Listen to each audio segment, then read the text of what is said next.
नमस्कार। रामायण क्या ये सिर्फ एक कहानी है या फिर हमारे इतिहास का एक ऐसा पन्ना जिसे हम आज भी पढ़ सकते हैं?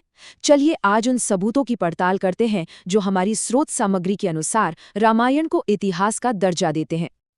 तो सबसे बड़ा सवाल यही है कि रामायण एक महाकाव्य है या फिर एक ऐतिहासिक सच्चाई।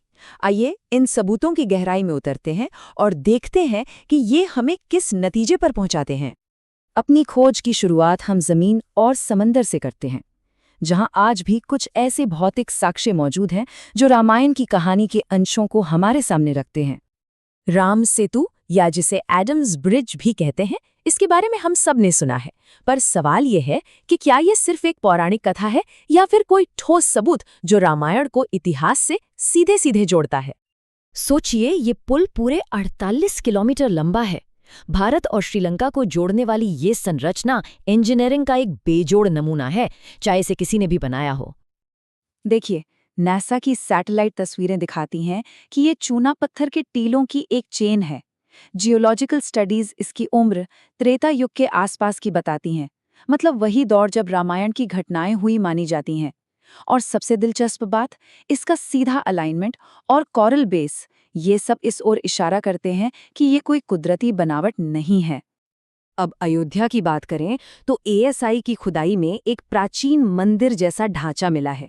ये सिर्फ पत्थर या खंभे नहीं हैं, ये इस बात का सबूत है कि यहाँ हजारों सालों से एक सांस्कृतिक परंपरा लगातार चली आ रही है। और इस खुदाई का सबसे बड़ा सबूत है विष्णु हरि शिलालेख। इस पर साफ साफ लिखा है कि ये मंदिर दशरथ के पुत्र राम को समर्पित था।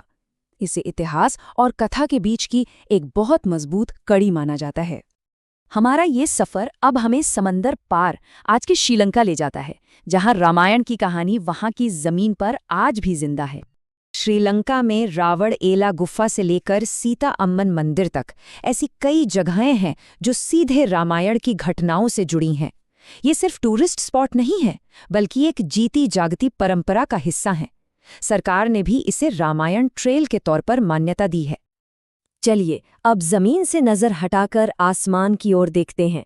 क्या आसमान के तारे हमें रामायण की टाइमलाइन के बारे में कुछ बता सकते हैं? वाल्मीकि रामायण में ग्रहों और नक्षत्रों की स्थिति का बहुत बारीक ब्यौरा दिया गया है। आज के आधुनिक सॉफ्टवेयर की मदद से हम उस समय के आसमान को फिर से देख सकते हैं और इन ब्यौरों का मिलान असल खगोलीय चार्ट से कर सकते हैं। और जानते हैं, इस एस्ट्रोनॉमिकल एनालिसिस से क्या नतीजा निकलता है? भगवान राम के जन्म की तारीख 5114 ईसा पूर्व। ये कोई अनुमान नहीं, बल्कि खगोलीय डेटा पर आधारित एक बहुत सटीक तारीख है। खैर, जमीन, समंदर और आसमान के सबूतों के अलावा रामायण की विरासत हमें पुराने ग्रंथों, शिलालेखों और हमारी जिंदा सांस्कृतिक परंपराओं में भी मिलती है। वाल्मीकि रामायण में जिन नदियों, जंगलों और जगहों का जिक्र है, वो आज भी मौजूद हैं।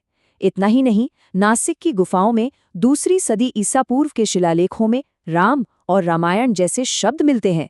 और मंदिरों की दीवारों पर उकेरी गई नक्काशी तो सदियों से ये कहानी कहती आ रही है। और रामायण का असर सिर्फ भारत तक ही सीमित नहीं है।